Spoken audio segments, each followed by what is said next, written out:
যেই পতিত স্বৈরাচারী শক্তি যারা এইভাবে মানুষকে হত্যা করে বাংলাদেশ থেকে 28 লক্ষ কোটি টাকা এই যে লুটপাট করে দেশের বাইরে পাচার করে পাঠিয়ে দিয়েছে, বাংলাদেশের সমস্ত ব্যাংকগুলোকে আপনারা জানেন যে ব্যাংক এখন অনেক ব্যাংকের প্রতি মানুষ আস্থা পায় না, টাকা রাখতে চায় না। ইভেন ভালো ব্যাংকের প্রতি এখন মানুষের সন্দেহ জন্মাচ্ছে, কারণ এই চিত্রটা তারা বিশেষ করে ব্যাংকিং খাতের এই ভঙ্গুরতা, এই লুটপাট, মানুষ তার টাকা জমিয়েছে, এখন সে চিকিৎসা করাতে যাবে, টাকা পায় না, তার শেষ বয়সে সে একটু ভালো থাকবে, টাকা আউট হতে পারছে না এই দুর্বল ব্যাংকগুলোতে। এই অবস্থায় দেশকে নিয়ে গেছে। এই মাফিয়া গোষ্ঠী যদি আবার কোনোভাবে ফিরে আসতে পারে, এই বাংলাদেশকে কি বানাবে আপনারা একটা চিন্তা করতে পারেন? যেই মানুষ ক্ষমতায় থাকার জন্য এইভাবে আপনার এক মাসে এই 50,000 মানুষকে পঙ্গু করতে পারে, 1,500 মানুষকে হত্যা করতে পারে, এবং সবচেয়ে নির্মম এবং আমাদের সামনে উজ্জ্বলমান জলজল করছে সত্যটা হচ্ছে এই রকমের একটা নিকৃষ্ট গণহত্যাকারী খুনিকে আশ্রয় দিয়েছে আমাদের বন্ধু দাবি করা আমাদের প্রতিবেশী দেশ।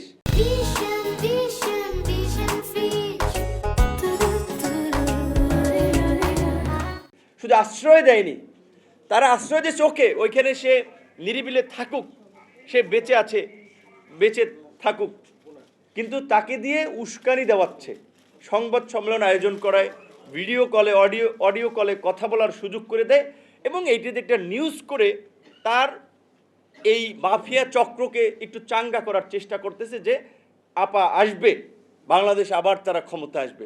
এইখানে যেন আমরা আপোষহীন থাকি। আমি সর্বশেষ এটা বলে এবং এই সংগঠনের আমাকে আজকে প্রধান অতিথি হিসেবে দাওয়াত করার জন্য আমি তাদেরকে অনেক ধন্যবাদ জানাই। আমার ফ্যামিলি ইস্যু আছে, আমার বাচ্চা আসলে হসপিটালে ভর্তি, 3 দিন ধরে একটু জ্বর এবং ইনফেকশন হয়েছে, তো এই কারণেও আসলে একটু ইয়ার মধ্যে যে কারণে টাইমলি আসতে পারিনি, আমি দুঃখ প্রকাশ করছি। আপনাদের কল্যাণ এবং মঙ্গল কামনা করি, এবং আমি আমার কিছু ক্যারেক্টার আছে, আমার কিছু বৈশিষ্ট্য আছে, আমি সাদাকে সাদা, কালোকে কালো আমি বলবো, আমি যেটা ধারণ করি, আমি যেটা ওন করি সেই বিষয়ে আমি কথা বলবো। আমি বৈষম্যের বিরুদ্ধে, আমি অন্যায়ের বিরুদ্ধে।